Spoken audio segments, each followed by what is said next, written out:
How's it going, everyone? Welcome back to another video. Hope you guys are keeping well. Thank you guys for joining me. So the purpose of this video, obviously, as you guys can see from the headline, it's been announced and it's basically breaking news all over Arsenal sort of feed. Today was Arsenal obviously made a bid for Christian NORGAARD of Brentford, and obviously it's been reported that that's basically been accepted. Personal terms have been agreed, and also Thomas Partey is going to be leaving. So that's basically what I am focusing on today. Seems to be like there is a little bit of a delay in my audio, so just bear with me, guys, as we obviously try to sort that out. But yeah, either way, if you're obviously around, let me know. Let me know how you guys are keeping, and also don't forget to subscribe to the channel and all that good stuff. So yeah, um, um, yeah. If you guys obviously are watching, give me a thumbs up. Let me know in the comments as well how you guys are keeping and all that good stuff. I might have a little bit of a delay between my mic and also the video feed, so let me know if that is the case, and obviously we'll try to get that sorted. Obviously, as you guys know, this is a live show. Obviously, I'm going to be bringing you guys on a journey on a few lives as well. Hope you guys are good. So let me know what you guys think in regards to Thomas Partey's um departure. Obviously, he's going to be leaving. It's been basically been confirmed by Fabrizio Romano that Thomas Partey is going to be leaving. So I'm going to get that up shortly so we can both obviously read it together. But first thing is first, it's that first thing is first, it's that NORGAARD. We got the old famous "Here We Basically Go" from Fabrizio Romano just not too long ago, as you guys can see here. Here we go. Um, and that's basically what Fabrizio Romano obviously tweeted just not too long ago, probably about an hour ago, basically saying that Christian NORGAARD to Arsenal, here we got agreement done club to club after 11 million euros proposal sent today. Personal terms already agreed with NORGAARD, set for medical. Brentford have authorised the player to travel, new midfield replacement for basically Thomas Partey. And that's basically it. Thomas Partey is leaving Arsenal, and again, this is basically been confirmed as well by Fabrizio Romano. That obviously got confirmed just not too long ago as well. I'm not basically going to be bringing that up, just to obviously take you guys through this deal in terms of Christian NORGAARD himself. As you guys can see here, because I think a lot of people are not covering this, but Sammy Mockbell, one of the BBC journalist, is a trustworthy guy. He's basically come out and said the full story on the Arsenal move for Brentford midfielder Christian NORGAARD is a genuine obviously interest. This was a few hours ago before we got the here we go. It's just basically he's saying that initial fee of approximately £10 million plus the potential of extra of up to £5 million deals now advanced. Obviously, that was basically before we got the Fabrizio Romano here we go. So as you guys can see, Arsenal are going to be paying almost £15 million for Christian NORGAARD transfer fees. And obviously, we don't know at the moment in regards to how much his wages are going to be. We don't know what his current wages are currently at Brentford, but it's potentially going to be a lot lower than it is or it was that he was getting paid at Brentford. So the fact is, we know when it comes to Arsenal, he's going to be getting paid a lot less than what he's going to be getting at Arsenal. So it is what it is. We're going to have to accept it as that and basically go from there. Yeah, I mean, let me get your thoughts on this, because I am of the opinion that I personally, I'm not a fan of this in terms of this transfer window. I've said it before and I've said it earlier. I was able to join some people on live stream not too long ago on another platform, and I basically said it. If it was up to me, I'll be keeping Thomas Partey. I'm not a fan of this NORGAARD in. I'm not a fan of this transfer. He's another 31-year-old man, another 31-year-old player. And I was of the opinion that we've gone away from this signing 30 to 31-year-old player. So he's going to be the second player in this transfer window that we're going to sign that's going to be above, that's going to be 30 or above. The other player that we're going to be signing is another Chelsea reject in Kepa, who's going to be a backup goalkeeper to David Raya, another 30-year-old, apparently with pretty much got him over the line for £5 million release clause from Chelsea. So that's pretty much done. And then now we're getting NORGAARD for almost £15 million, according to Samuel Mockbell. And I'm just of the opinion, honestly, I'm not a fan of this. I don't like it. It's not an upgrade to Thomas Partey. And I don't know why we're actually going for this transfer. So, listen, if you guys are watching live, let me know in the comments what you guys think in regards to this.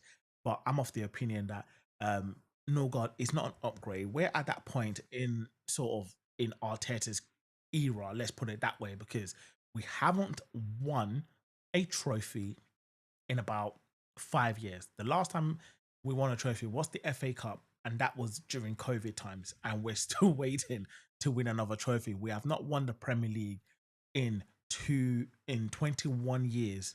21 years. I grew up in the era of Arsene Wenger challenging almost year in, year out with Manchester United and Alex Ferguson for the Premier League title. 21 years. That's a very, very long time. My youngest brother has never seen Arsenal win the league. Just to put it into perspective, he's not 21, by the way, he's a little bit older than 21. But to put it into perspective, he's never seen Arsenal win the Premier League. Yet we're signing players like Christian NORGAARD to take us to the next step, to actually get us over the line. He's not going to get us over the line. I'm very much, listen, he might prove me wrong. He might come into the club, embed himself, and actually have a great time. But is he actually the one that we need to basically be challenging, as we have been for the last 3 seasons, for the Premier League title? Because we've come second, 3 times in a row, and we're still not getting over the line. Up to me, I'll be going for players basically like that's going to be getting us. I said it earlier in one of my videos earlier today that we could have gone for a player like a Douglas Luiz, and there was a player in the Brighton team. He's a central midfielder. I can't remember his name at the moment, but he's another player potentially that we could have gone for. It'd probably be a lot more expensive than Christian NORGAARD, but the fact of the matter is he would have been able to stay at the club a lot longer than Christian NORGAARD, because he's NORGAARD, let's be honest, he's 31 already. He's 31 already. How many seasons is he actually going to play at Arsenal? How many years of quality is he going to be able to give us of service at Arsenal before he then moves on, or before the club moves on, and then potentially start thinking about replacing him in the next 2 to 3 seasons? And are we actually going to win? I mean, I said this again in the other platform as well, and I was like, let's put it this way: Liverpool are signing players left, right, and center, right? And you would think the way Liverpool are signing players that they're the one that needs to go and win the league, but they just won the league. And Manchester City, obviously, we already know they're going to be going for a rebuilding phase, and let's be honest, they're rebuilding. If anything, they've rebuilt, so they're rebuilding already as it is.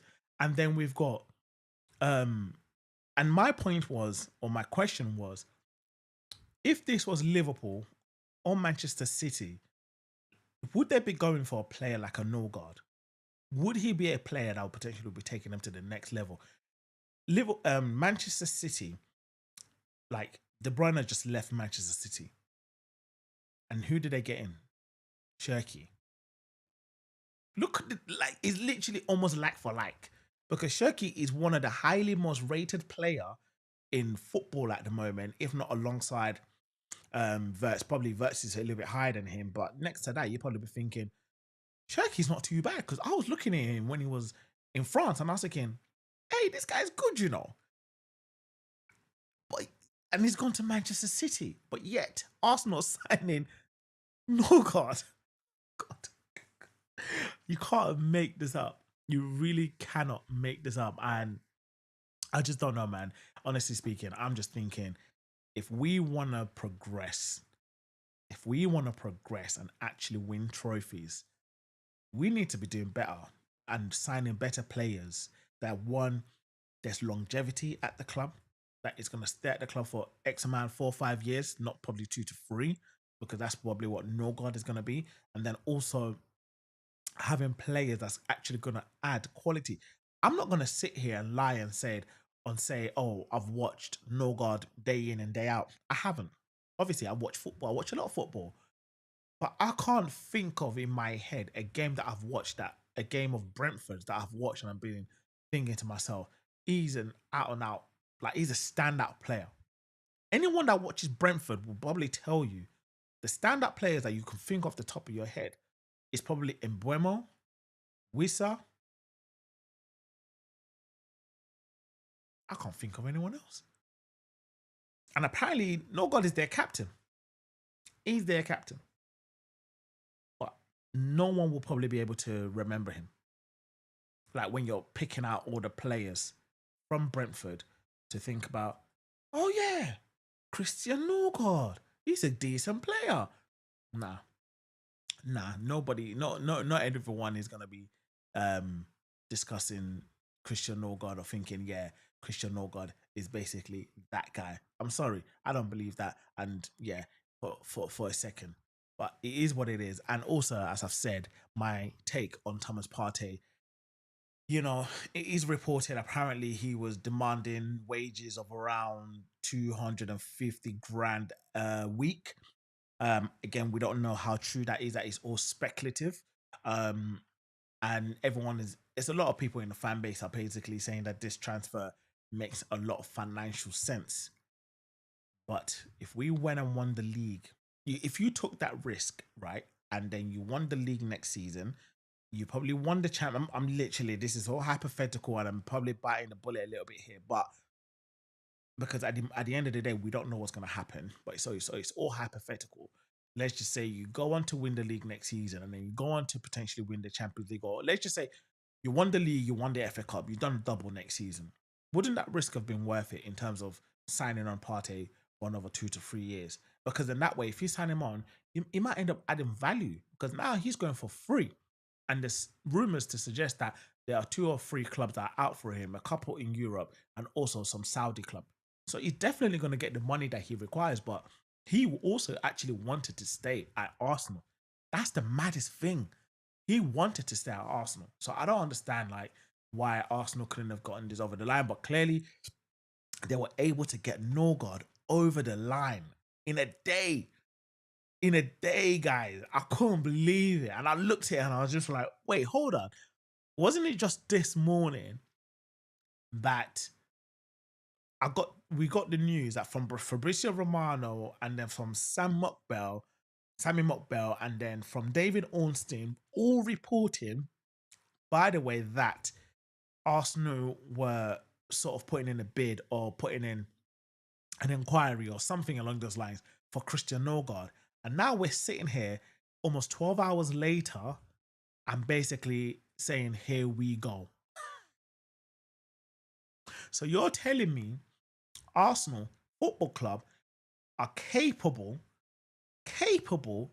of negotiating with a player and the club in a day, in less than a day, because obviously at the end of the day, actually, you know what, let me not say that because we don't know what's going on in the background, but from when we got the news to when we got here we go, it's basically a day. And then it's a case of club to club, they've agreed a fee and they've also agreed personal terms, and now it's a matter of medical.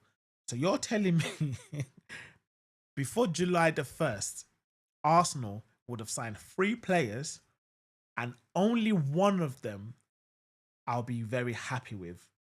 And the other 2 are underwhelming. One of them we already knew was coming since January in Zubimendi.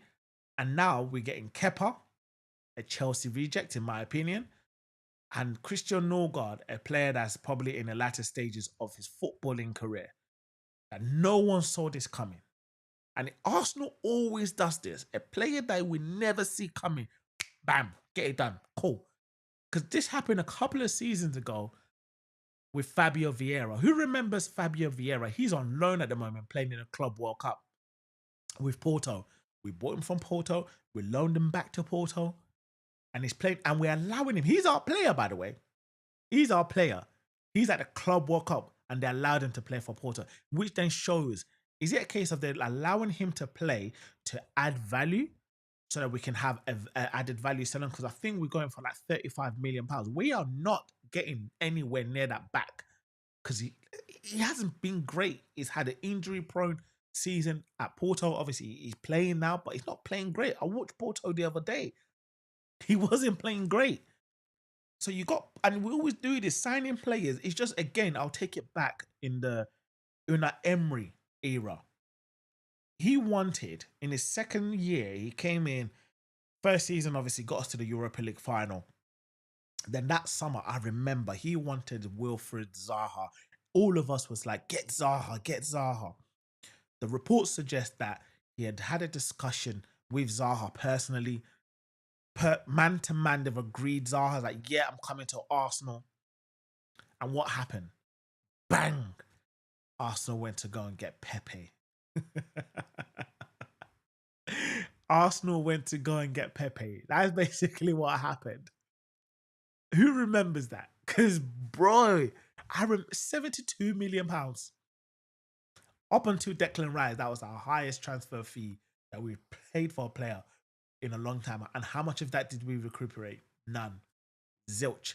Zero.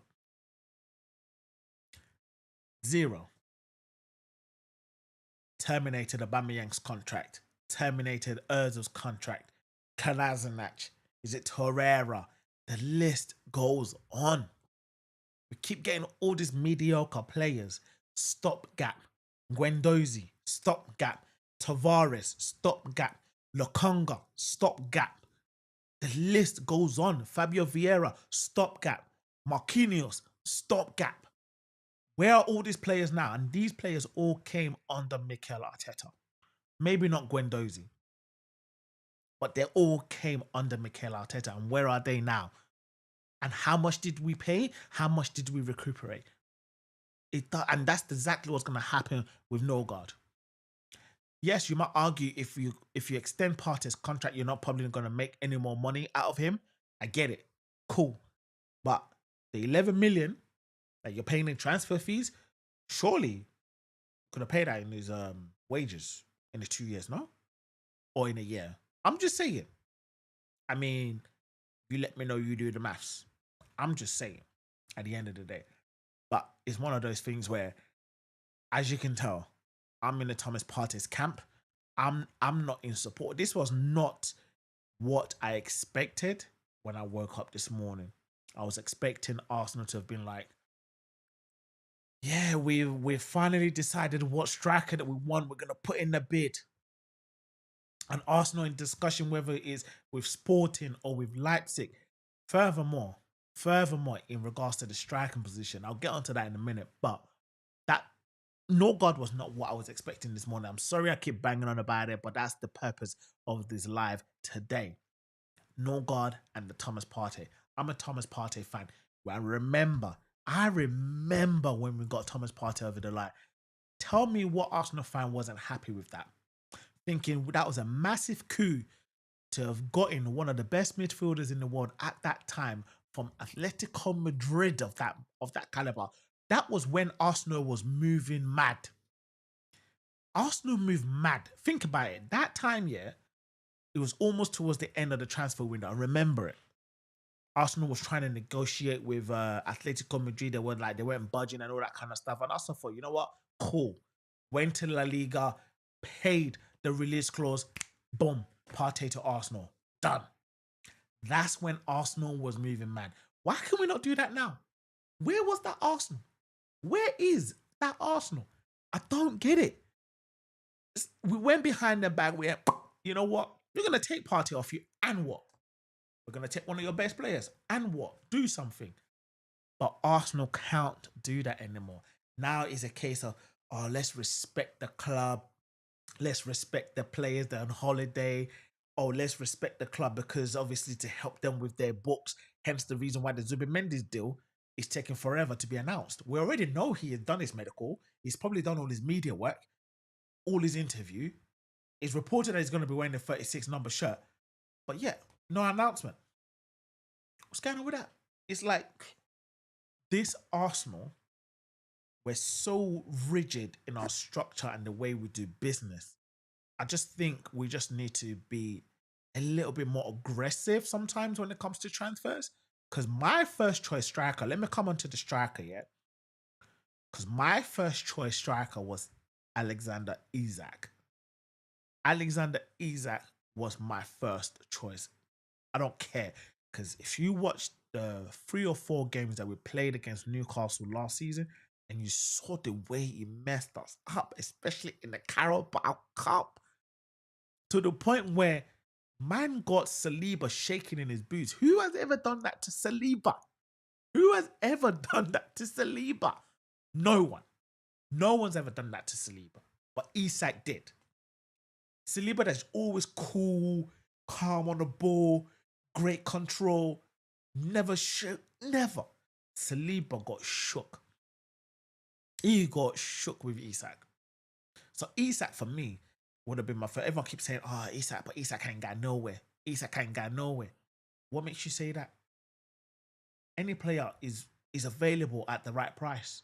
Yes, people are saying, oh, if Arsenal want Isak, they're going to have to pay anything up to 150 million. Okay, go and pay it. Because you know what you're getting? You're getting at least minimum 20 goal a season striker. And that's just in the Premier League alone, let alone in the Champions League. Then you've got the FA Cup. Probably won't play Carabao Cup. Because I'm hearing, regardless of the striker that we get anyways, Havertz is going to be ahead of them. So you're telling me, because I'll get onto that in a minute, because there's some news on that.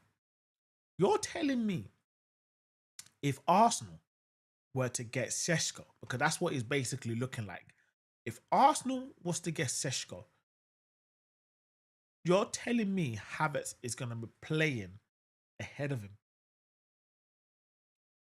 You're telling me he's going to be playing ahead of him, because obviously it's reported that Arsenal wants to sign a striker before they go on tour, because I think they're going on tour for the pre-season abroad to, I think, Asia. I can't remember. I need to go back and double check before I give you guys the wrong information. But you're telling me if you was to get Sesko, and the reported fee at the moment, I think it's around what is it? It's around 70 million, maybe pounds, 80 million euros, 90 million euros, give or take. You spend that amount on a new striker, and you're telling me that striker is always going to start ahead of Havertz. No way.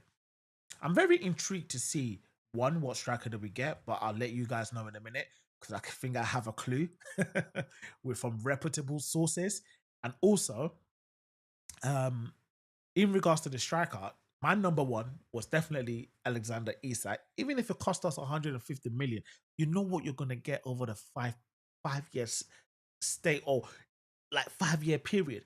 And also, if he's banging in goals the way he has been for Newcastle at Arsenal, what makes you think, if to say the likes of Barcelona or Real Madrid came in for him in the next 2-3 seasons, we can't get them to pay 200 million? Maybe not Real Madrid the way they've been going on, getting free transfers left, right, and centre, because it looks like they're going to back to do it to Liverpool again with Konate, but that's a different story. But the point is, with Isak, he holds a massive value or resale value. But so you've got Isak. That was my number one. My number two would have been Osimhen. Again, it doesn't seem like at this precise time, no one is even going for Osimhen. He's mad. People say, oh, he's got an attitude. And don't get me wrong, the last time, I believe, when I saw a video, obviously, a couple of years ago, when he went to the Nigerian camp, he had an argument, and then he did a live on TikTok. He did a live on Instagram, and it basically kind of messed him up. I'm not gonna lie, it didn't look good. But let's be honest, he's a great player. He's a fantastic player. Won the league with Napoli, went to Galatasaray on loan, won the league with them. His bangers and goals wherever he goes. But yet, Arsenal are not even taking a peek. There's no reports to suggest that Arsenal are even trying or going for Osimhen. I don't get it. But okay, we park that. And then now we come to the last two alternatives in Gyökeres or Sesko. Because my preference out of the two is, I'm sorry, but is Gyökeres. If I was to choose out of Gyökeres or Sesko, it's got to be Gyökeres. I don't care. But But, guys, we are not signing Gyökeres. I'm sorry to break it to you guys. We are not signing Gyökeres, and I tell you why. This was a tweet earlier. It was reposted because the guy originally tweeted it, and this is Purple Panel. This is one of the most trustworthy accounts that you can come across when it comes to football transfers. They have never got it wrong. They don't share stuff unless they have 110% information. Whether it's Arsenal, Manchester City, Liverpool, you name it, any club abroad, Real Madrid, they will give you the tea. There you go. Read that. Exclusive. Arsenal and Benjamin Sesko have come into an agreement over personal terms. Everyone kept saying that, oh, Gyökeres is prioritizing Arsenal. They've agreed personal terms. It's a lie. I'm telling you that now. This is the guy that Arsenal are getting. This is it there. And another clue in the pudding is, and I'll show you guys now, another clue to suggest that Arsenal are getting Sesko is this. Look at that. Yep. Fabrizio Romano is posting. This is unlike him, by the way. So for him to post this, I don't know. Maybe take it with a pinch of salt, but I'm going to add it to the last one I just showed you guys. Fabrizio Romano showed that Benjamin Sesko started following Arsenal on Instagram today. By the way, not yesterday, today. Hence the reason why my guy reposted this.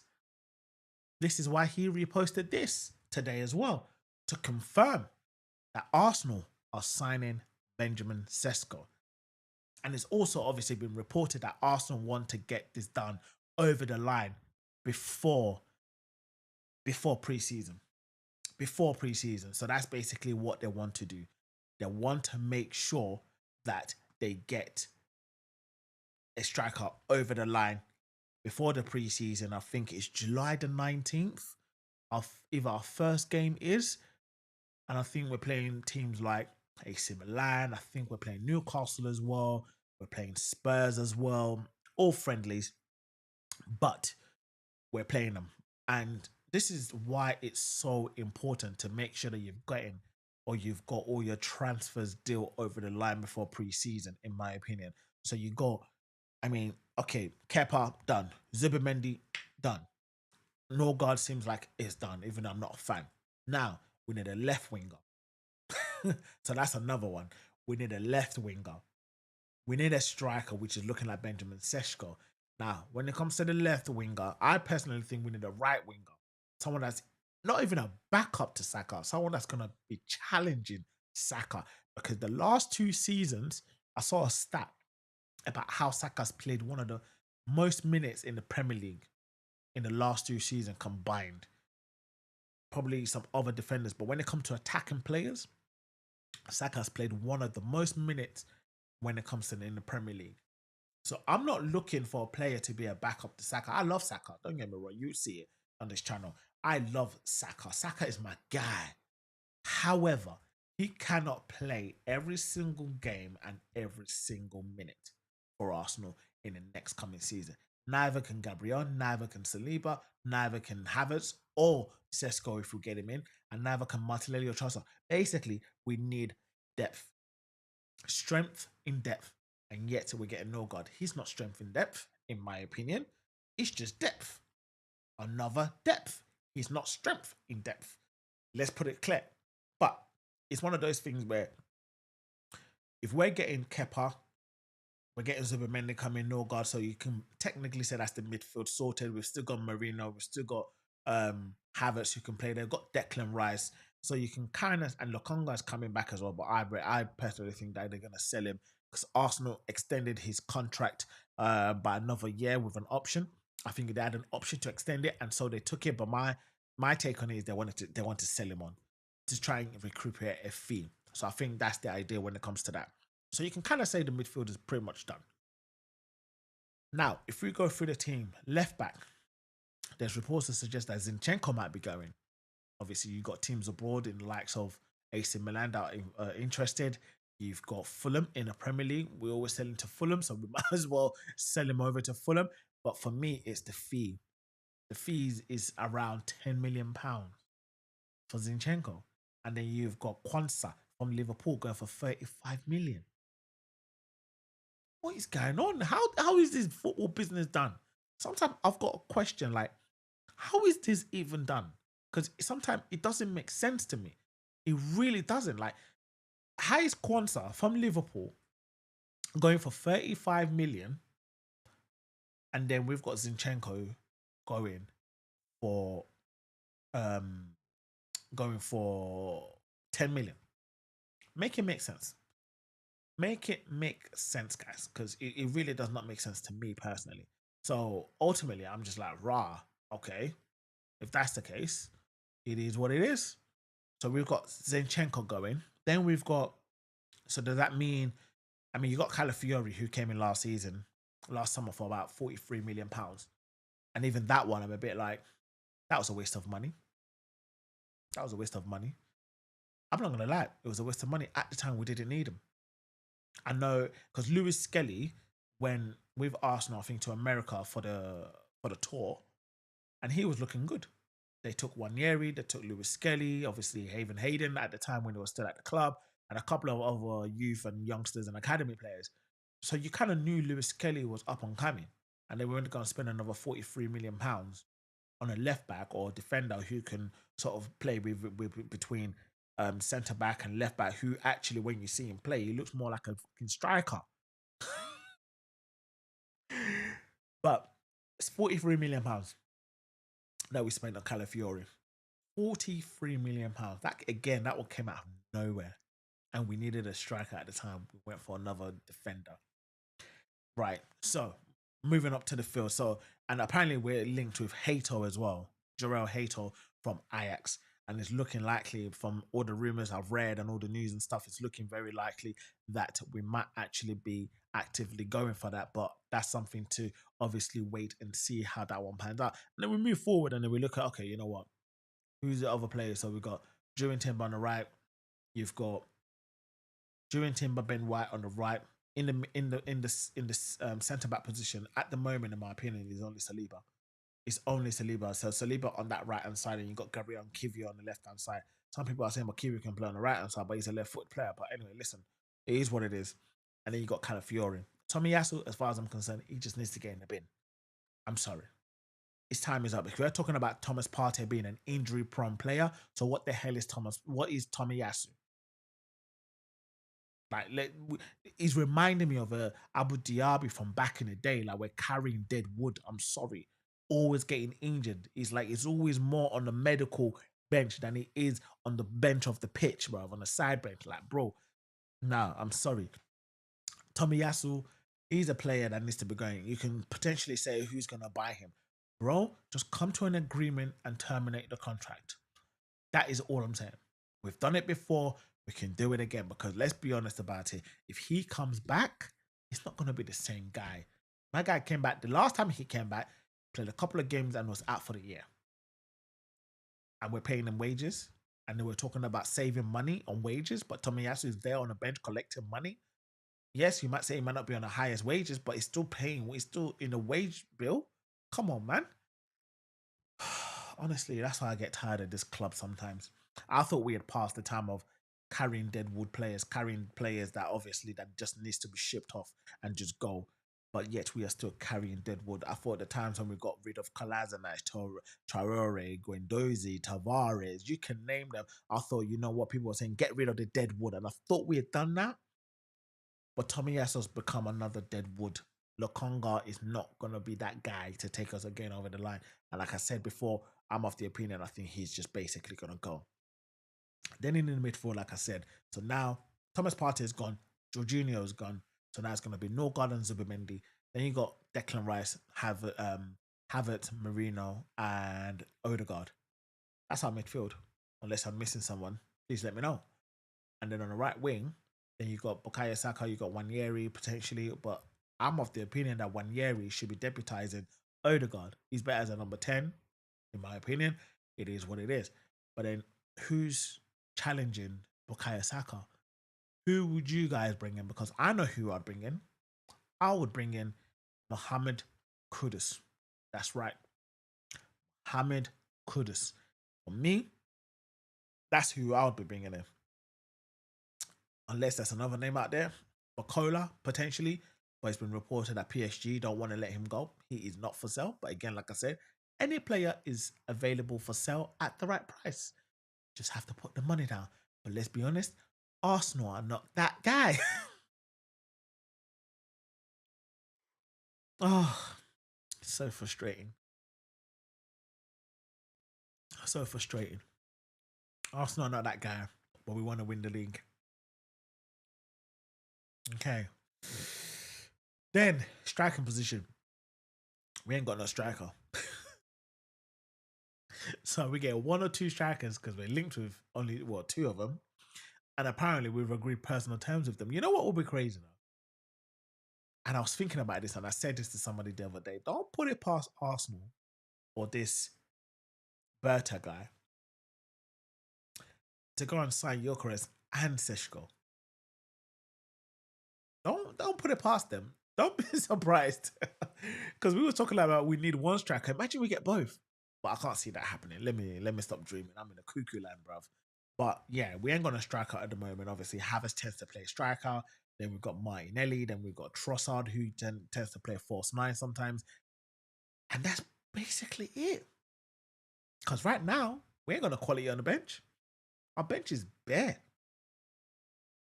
That's it. Who have we got on the bench? Who actually, like, bro, I'm literally thinking about it, thinking, who do we have on the bench quality wise after like the first team? Yes, I've named a few players, but all of them can't start at the same time. But you've got to think, okay, let's just go through it, yeah.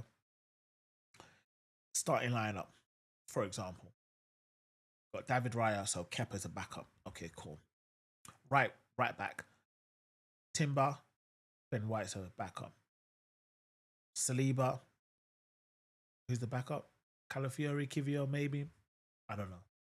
One of the two. Let's just go for Kiv. Let's go for no. See, this is what I mean. Can't even go for Kivio or Calafiori because they're both supposed to be playing different positions. So as it stands, Saliba's by himself. As far as I'm concerned, Saliba's by himself. And then you've got Gabriel. Obviously, starts. He just signed a new contract. Credit to him. So he's committed his future to the Arsenal. So you got Saliba. I mean, you got Gabriel, and then his backup right now, based on last season, is Kivio. Okay. Then left back is Miles Lewis Skelly as it stands. Then his backup is Calafiori, a £45 million backup. Zinchenko's going, so I'm not even going to count him in. Tommy Yasu, non-existent, so he's not even counting in. And then we're going to the midfield. This is the starting lineup in regards to how we usually play. Then we got into the midfield and we've got Zubimendi, he's going to be playing. Then we've got NORGAARD as his backup. Cool. Then we've got Declan Rice, probably Marino as his backup. Cool. Martin Odegaard, Wanyeri potentially as his backup. Cool. Bukayo Saka ain't got no backup as it stands. Cool. Up front. Actually, let me go to the left. Martinelli can potentially argue. Martinelli. Backup, Trossard. Cool. Up front, we've got Havertz. No backup. So there's how many positions that doesn't have a backup? Well, the striking position don't have a backup. The right wing don't have a backup. And the right centre back does not have a backup as things stand. Okay. Wow. That's crazy.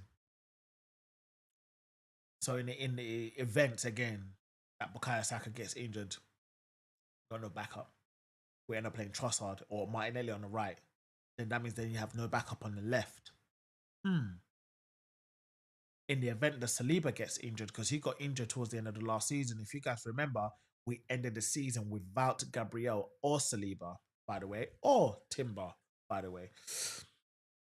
So 3 of our starting 4 backline didn't finish the season. Right. Okay. Right. Okay. And then let's say for whatever reason Zubameni got injured, the same way Marino got injured at the beginning of last season in training when he dislocated his shoulder, and he didn't play up until I think it was October, going November time, before we saw him in an Arsenal shirt. Let's say Zubimeni gets injured, so our backup for that is Norgard. Wow. Okay. Because apparently I've read that Norgard is quite injury prone himself. Because we're talking about Partey being injury prone. Apparently Norgard is also injury prone. So I'm looking at it now, and obviously we've got Calafiori, who's also injury prone. You have to laugh because otherwise I'll just be pissed.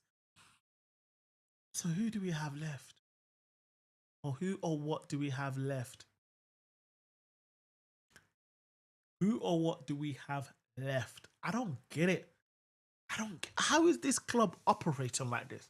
You compare our squad, whether it's starting 11 plus the ones on the bench, because you can have up to 7 players on the bench, but obviously only 5 can come on. You can't fill up that bench with quality players. You can't. You just can't. By the time you have your first starting 11, hypothetically, you're going to have Ben White on the bench, Kepa on the bench, Calafiori on the bench, Kivio on the bench, Trossard on the bench, and Marino on the bench, and Wanyeri. Can they? Like, you look at them and you're thinking,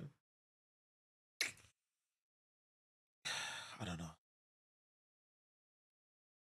You know what would excite me though? Rodrigo. Yeah. Now, that's a potential transfer that we can get over the line.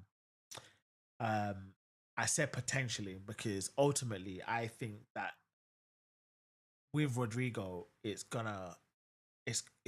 not gonna be straightforward. Let's put it that way. It's not gonna be straightforward. It's something that I believe, because when Real Madrid are going on, obviously they're in the Club World Cup as things stand. I believe Rodrigo is gonna be one of those things where it's gonna run up until the last day, the last week or day of the transfer window. That's my assumption. Um, yeah, I can't see, and that's going to be an expensive sign. It's going to be. It's reported. I think Real Madrid wants something in the regions of 90 million euros. So we're talking almost 77 up to almost 80 million pounds. But that is something that will get me off my seat. That will make me excited, because these idiots, these owners, they told us to be excited however many years ago, because I'm losing count now. They said, get excited. I'm not excited anymore. The only reason why I'm still in this is because I support Arsenal Football Club. But the people operating Arsenal Football Club are not the one. The Kroenkes have made this a massive money making scheme, as opposed to investing into the club for the fans to win trophies, to bring trophies back to the Emirates Stadium the way we know it to be. We have never lifted a Premier League trophy at the Emirates Stadium. Do you know how mad that is? We've been there since 2006, I think it was. We have never lifted a Premier League trophy at the Emirates Stadium. But yet they said that we moved there to compete with the likes of Bayern Munich, Real Madrid, Barcelona. We're not competing, bro. Who are we competing with? We're not even competing with bloody teams in our own league, let alone European clubs. Yes, we made, was it, played against PSG in the semi-finals. Okay. But imagine if we had the players, we probably would be having a different conversation by now. We'll be having a different conversation by now. But we're still having the same conversation 21 years later. People have been born, gone through puberty, gone to uni and back, never seen Arsenal win the Premier League trophy. Mad. Imagine. told my daughters just not too long ago that Thomas Partey is leaving Arsenal. They're like, what?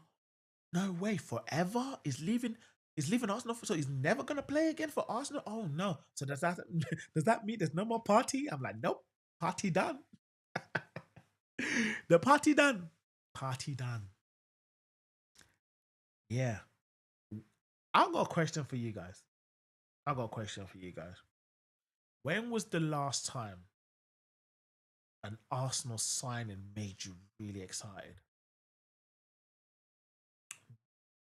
What last transfer did Arsenal make?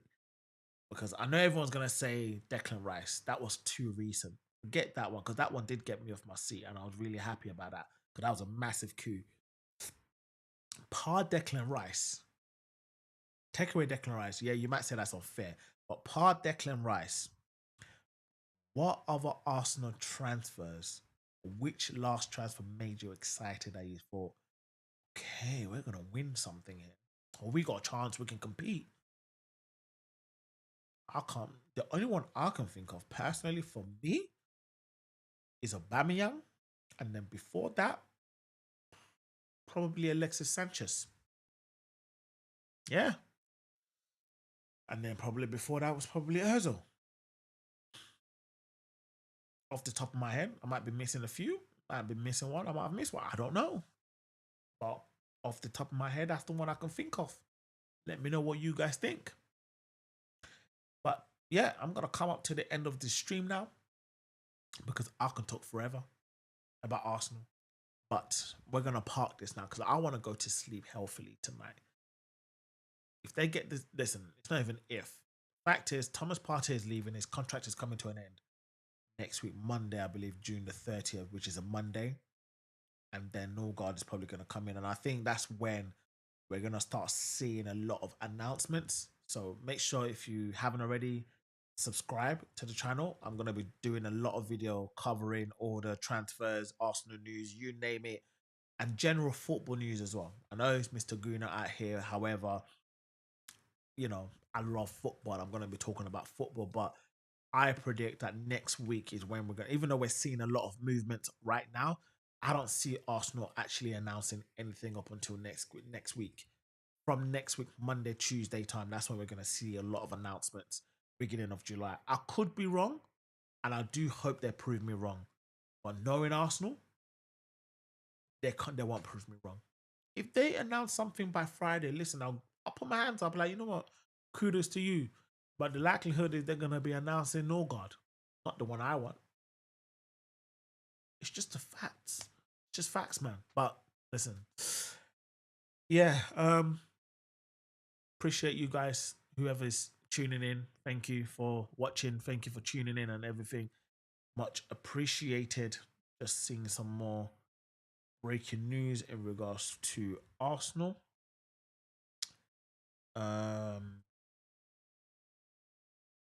Yep, there's nothing there. But yeah, listen. Thank you guys for watching. I'm gonna try and catch a little bit of the remaining Club World Cup. If you haven't already, like the video, subscribe. It's free, guys. Just hit that subscribe button. It is free. I would much appreciate it if you guys can just hit that subscribe button for me. You know, but yeah, I'll be back tomorrow with more videos about Arsenal. Until then, have a good one, Gooners. Stay safe.